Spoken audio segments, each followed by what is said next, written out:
TV. Piny owacho mar kaunti mar Migori ochako chenro mar thiedho kod keyo ne oganda pi ma Sori-Bongu ma osebedo ka ochung' kuom higni maloyo 2. Chenro no dhi muonyo omenda maromo milion 10 ka jodak geno ni biro tieko riyo mar pi. Jojuma miwa ler mar wachni.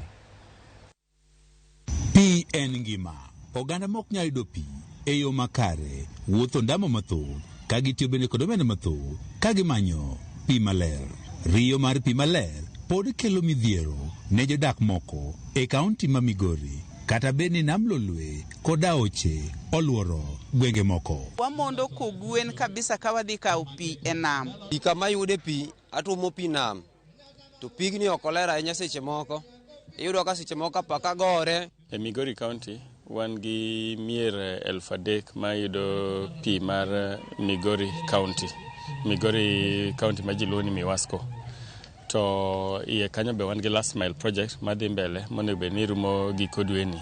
Nyati kan achiel kuom gwengego e kaunti ma Migori ma pod oganda mathoth dangni kamanyo pi maler. Kanasa pi nitie pi mag chumbi to ok yude seche te. En pi miyudo samoro entie samoro onge. In 1959 kapod koka nyuola up to 1960s Sori ne nitie pi ma running water manokel gi the colonial government.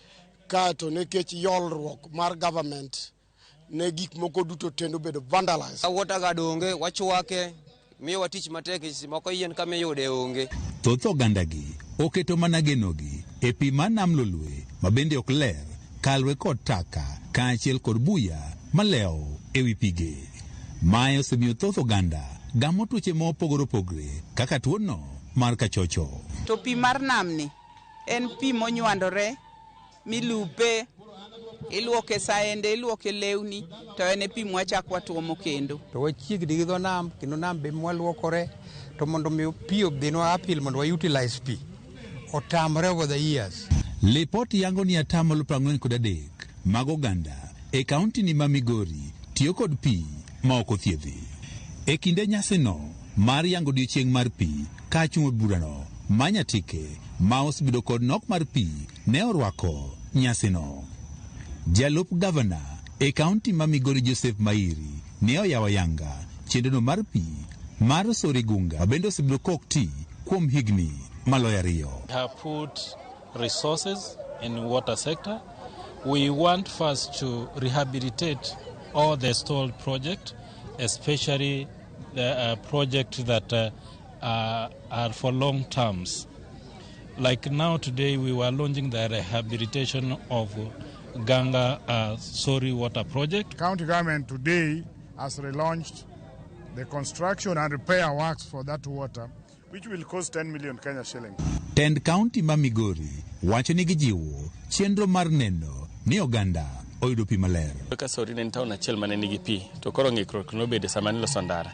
Koro datemo mondo giyud pi e yo makare kiosk gi oti.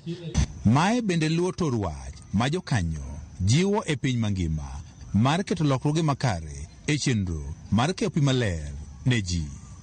Ikwayo jopiny mondo koro kik kethi pigego ma ikunyo negi kaachiel kod mago eko ma idore e aochego mantie machiegni kodgi.